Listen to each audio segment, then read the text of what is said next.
This is the Global Podcast Network, where executives and professionals connect, share, and inspire. Stay tuned for the conversations that drive success.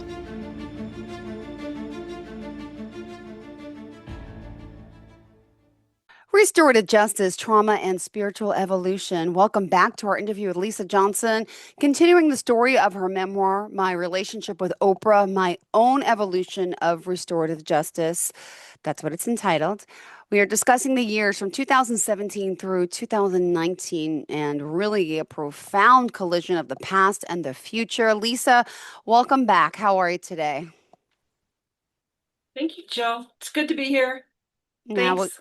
Good to see you. I know your journey really embodies restorative justice as a whole and in the way you restored yourself before facing the legal system. You first faced the Innocence Project in 2001, but the final call came in 2018. If you want me to explain a little bit for listeners out there who may not know, the Lake County Prosecutor's Office was pursuing murder charges against a man named James Hill regarding the 1980 death of Officer Pukalik. Hill was one of the men involved in your prior assault, and they needed your testimony regarding a blue denim bag linking him to the scene. Now, the legal documents show this was a complex case involving prior arrest confessions from 1981, culminating in charges filed again in 2016. So please, let's go over this a little bit. Thank you. So bringing us up to date, it was April 2018, and I was being subpoenaed to testify in the murder trial, linking the man who assaulted me in 1980 to the blue denim bag. This was 30 years later after the traditional system. The justice system that we live in is all about winning and losing. And I was being asked to come and testify against somebody, at the time when I was assaulted, he was 17 years old. I was 18 years old. We were, new, like he was still in high school. And Wow. When I look back at the reality of the system, I didn't really believe that he should be held accountable for the murder because the man in the end James Hill didn't even walk into the Holiday Inn where the police officer was killed. He was driving the car where the other two men had gone in. One of them was the one who was originally exonerated from my crime earlier. Larry Mays had already been exonerated. And so now the Hammond Police Department was going back against, or the Lake County or whatever, the system, the legal system was going after James Hill because they couldn't press charges against Mays for the murder of the Hammond police officer. So it was a systemic retaliative justice thing. The police weren't thrilled about the fact that Mays had won $9 million. And guess what? They really wanted to retaliate and they couldn't get Mays, so they went after Hill.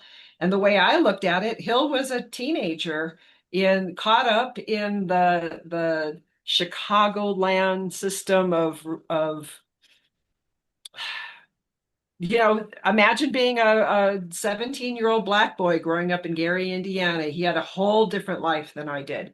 I was a college-educated, white neighborhood. I had a completely different life. And so I really felt like I was being asked by some spiritual system to do something different. Yeah. I dedicated my life to restorative justice, and I had to build a vessel strong enough to be able to hold on to my trauma without breaking and stand up to the system and stand up for what I believe in. Yeah. Wow. How did you really undertake this profound self-restoration? I mean, let's talk a little about all this training process. So I treated this experience as a athletic training for my soul. I used all my practices that I'd learned, the 12-step program in Overeaters Anonymous, the Hoffman process that expanded my concept to 4 quadrinity, the Intensati program, the Love in Action series I founded 2017, brought together the quadrinity idea that I had in the Hoffman process with a physical action, with it's called spiritual fitness. It's physical movement combined with affirmations. So while you're working out, you're punching in the air. I am powerful beyond measure. I am stronger than I think. I am braver than I think. So I would be dancing around in the morning and doing my workout and chanting these positive affirmations, which integrated my mind, body, and spirit, my quadrinity, so that I could walk into the courtroom with my own intention of what I wanted to create, even and not just be a scared victim, but somebody who was kind of taking ownership of my mental and spiritual presence, so that if I have power to influence that courtroom to make it turn out the way I thought it was, I was intending to do that. Wow. Wow, wow, wow. And you mentioned athletic training for the soul. I can't even, that must have been so crucial, right? When you realized, that your traditional family support system wasn't there for you, right? You were alone in a sense, right? So when the trial was originally scheduled in Crown Point, Indiana, where my husband brother was living with his wife and his kids, it's where my husband and I had grown up, this community, Crown Point, Indiana.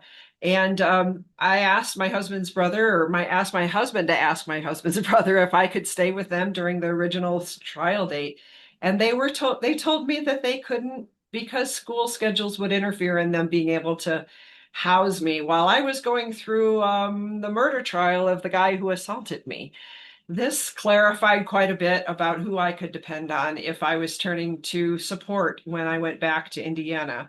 So I turned to my friend Jackie from the 12-step program, one of the first people I ever met Uh, in the 12-step program.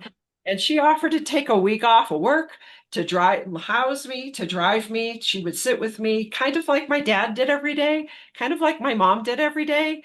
When I was going through my mom and dad were gone by now. They had since passed away. And I was gonna have to go back and face this without the support of my husband's family, obviously. And so, even though she never really had to do that, I knew that where I needed to turn for my own community, for my own support. I know how to get that now as an adult. well, you mentioned, the logistics all very, very complicated, which, coincided with your husband's birthday. And do you want to talk more about that? And then you as a psychotherapist, I mean, really, you had like a whole unique mirror to all of this during everything that was going through during this trial. So, since the court trial got postponed from that date in May, and they scheduled it during my husband's birthday, it made perfect sense to me that he could come back to Indiana with me and be with me when I testified in the murder trial. We needed to make arrangements for my son to have somebody stay with him, but because he would be still in school. And I really didn't want to take my kid with me to go do this. This wasn't a part of his life. He could hear about this, but he didn't need to be there with his mom while I was going through Yeah. this. But the timing of it with my husband's birthday made sense for him to come near his hometown, and the trip became a place where I started to realize that my relationship with his family, it cemented even further that previous story I had about his brother's family. I felt the same kind of lack of support from his mom and from his sister, Yeah. and took a look at the reality of who, there's reasons I moved to New Mexico instead of staying in Indiana. So as I was preparing to testify, I also, I am in my office. This is where I work. I Okay. had bought this house. I had brought my family, my practice into my home. I had created this life in this community that I had loved. And I started to see, like, as the weeks were coming up for the trial, people appeared in my caseload that kind of gave me an interesting perspective on the situation that I had never considered. For example, I had done my own EMDR training, and so I Hmm. no longer felt responsible for what happened to other people. But I also had a detective, a homicide detective, and his wife in couples therapy. And here I was Hmm. going to go testify in court because of the misbehavior of the Wow. detectives involved in my case. And so another client came back to me because she came across, like walked through the room, and there was the man who had drugged her and sexually assaulted her when she was as Ah, young as I was when I was assaulted. And so here I sat with a victim of the same kind of thing that I had gone through and a detective involved in the same kinds of cases that I was going to go testify in this trial about. I had this multiple perspective on what was happening here in the legal system from the victim's perspective, from the detective's perspective, and from my own perspective in a way that's really kind of unique. And it's fascinating to me over and over again how when I'm dealing with something in my life, how those issues show up in the work that I'm doing. And in the work that I'm doing, how it shows up in my life.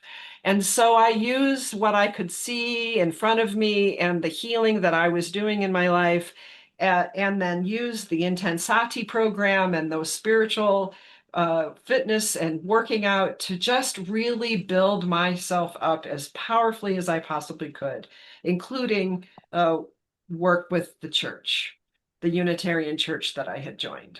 got it. You were just talking about that, and you found guidance from there, right? What did you hear and learn? So, in my own community, I had been a member of the Unitarian Church here in Albuquerque since 1996. And I really leaned on that group and that community to build a network of Hmm. support here in town. And so when I got back to Indiana, I looked for a Unitarian church that week Okay. to see if I could find some spiritual guidance. How am I supposed to? I was like, what the heck is happening to me, higher power? How am I supposed to handle this? So I turned to my church and I went to a service, and the guest speaker Yeah. just happened to be somebody named Dr. Daniel Davis, who who is doing a service called "Who Do Black Lives Matter To?"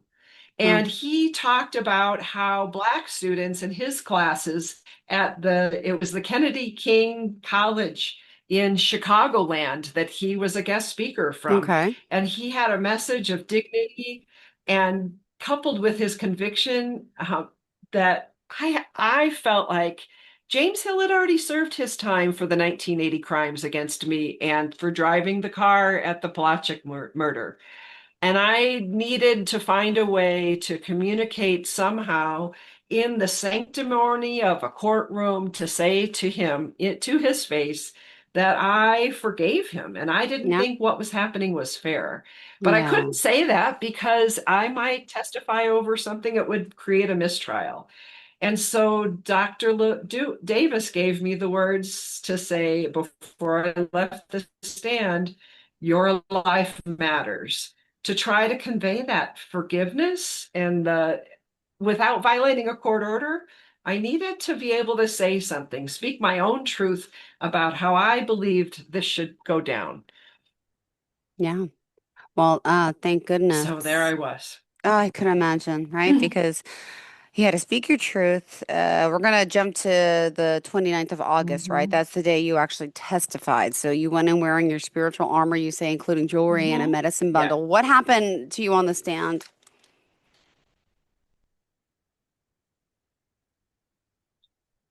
So I gathered a bunch of things with me that my friends had given me, like a blessed spirit bundle from a Native American woman in my community. I took the message that I had learned from the Unitarian Church, and my job was to sit on the stand and say, "Is this the Yeah. man? Is this the bag that was brought into the gas station on October 5th, 1980? Yes, it was. Is this the person who brought it in? Yes, Yep. it was." And I was able to, after I was dismissed, walk past him and say to him, "Your life matters." There was confusion. The defense attorney misheard what I said,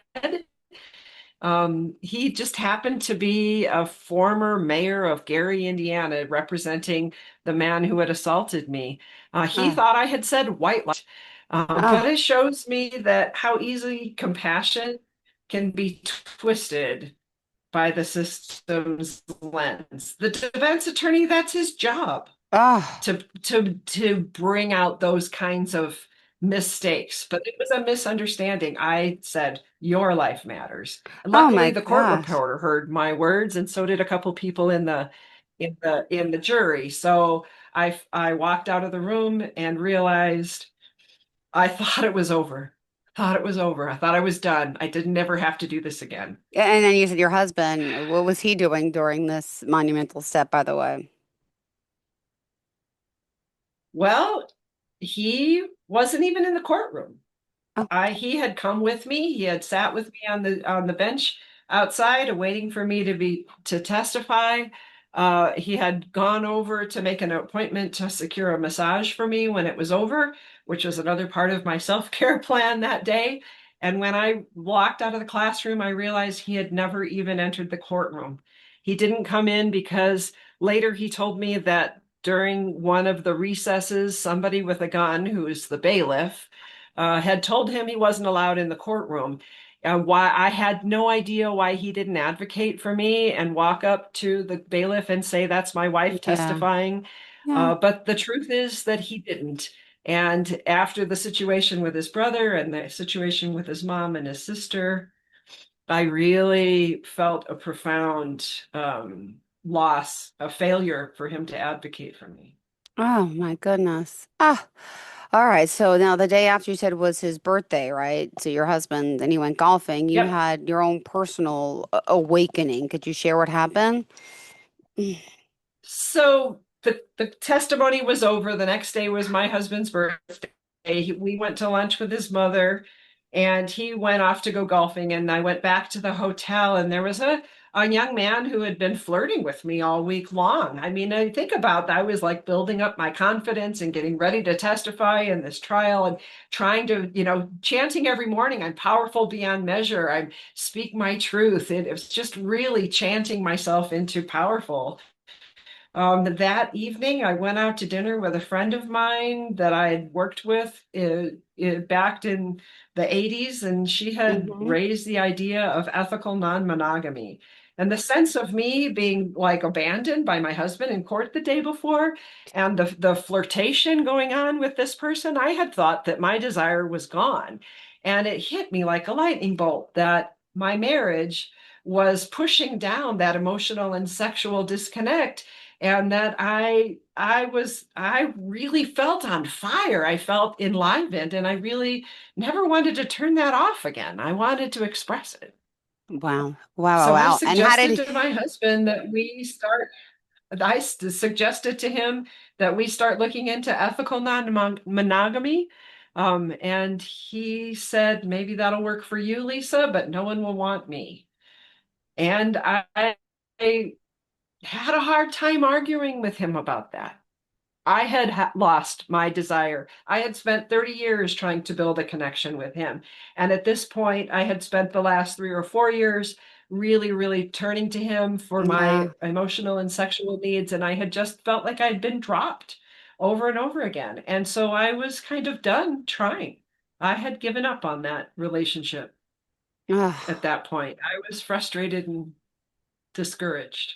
yeah, my goodness. But you said, right, maybe that'll work for you, but no one will want me. That's painful to hear, That's right? right. It's got to be hard, but wow, I'm glad you were on fire and you found your own sense of who you were. And yeah, you have to do what's best for you, right? Hmm. So Hmm. during the trial, were you guys still together then? What happened after that before we can go to the conclusion of So August 31st? at this point, we were still in Chicagoland. We were still at the hotel in Indiana. He once again did not tell his mother why we chose not to stay with him, which is Yeah. because she had told my son the last two times that the last two times my son had stayed with his grandmother, she had told my son to his face never to come back. And I wasn't going to stay at her house again. And he never explained to his mother why we didn't stay with her or his sister. And after not walking into the trial with me, I really just felt abandoned by my husband. Since he didn't defend me with his family, I just thought it was the final straw. I really got tired of those. I decided to push for an open relationship, but Yep. the truth is, um, Hill was convicted of the murder on August 31st. Wow. That isn't the end of the story of the legal situation with Hmm. Hill. However, as of August 31st, the day after my husband's wedding, as far as we knew, he had been convicted of murder, and then he was sentenced to 47 years in prison for Oh the my murder gosh. of the officer the weeks after my own assault. But we're not going to get into the rest of that story this time because at that moment, that's all we knew. Got I it. turned around and went home and established my practice. And I realized that my husband was a coward and I really wasn't interested in dragging him along anymore. So I pushed for an open relationship while he hid behind individual therapy Uh, appointments, claiming that the idea of ethical non-monogamy never works. well, your journey led you then to buy your dream home, establish your practice, and really become a leader from, a place of health, not obligation. So, what does the final act of stopping the dragging really signify about your self-restoration, would you say? Well, it felt like it was the, final act of self-love to stand up for what I really wanted in my own life. My vision, I had imagined during the Love and Action series, I deserve what I want and I act like Mm-hmm. it's done, acting it with I'm doing the motions and I deserve what I want and I act like it's done. You're chanting, you're dancing around the world room. I had transformed this trauma that I had carried with me, not just my own experience, but the story of my mother giving up on herself and the other stories of addiction and trauma that go back generations. I chose to stand up to the system and turn that experience, even though the legal system didn't turn out the way I thought it should, I Yeah. chose to stand up for what I believe in and speak my own story. So Mm. I thought it was over, and I just went forward with my desire to have and my husband and I ended up getting divorced. I continued in the house that I had bought and built my practice. He got the house that we had lived in before, and I let go of the feeling that I had to keep trying in that relationship. Mm-hmm. And in the end, he found somebody who really loves taking care of him. And I've found real happiness in being a solo polyamorous person. I feel powerful beyond measure. I get to choose my relationships Mm-hmm. um, without having to drag anybody else along. Beautiful. Wow. Thank you. What a powerful story. And there's still so much more to this story, right? Yep, So, there's one more chapter of the legal story, Hill and Mays. That one's not over yet, but we'll come yeah, back to that. Even that's though he right. was convicted, there's more to come. Well, But Lisa, we really still only have one more episode left of this story together. So we're going to bring it to a close next time. beautiful. Lisa Johnson, your memoir, My Relationship with Oprah, My Own Evolution of Restorative Justice, really is just a testament to the power of self-determination. And we hope it inspires so many of you as well. So thank you for sharing your story, being so vulnerable and being so honest. And, there's people out there who need this and, and gracious that you're so open about everything. So we'll talk to you next week, of course, for the next chapter. In the meantime, how can we contact you?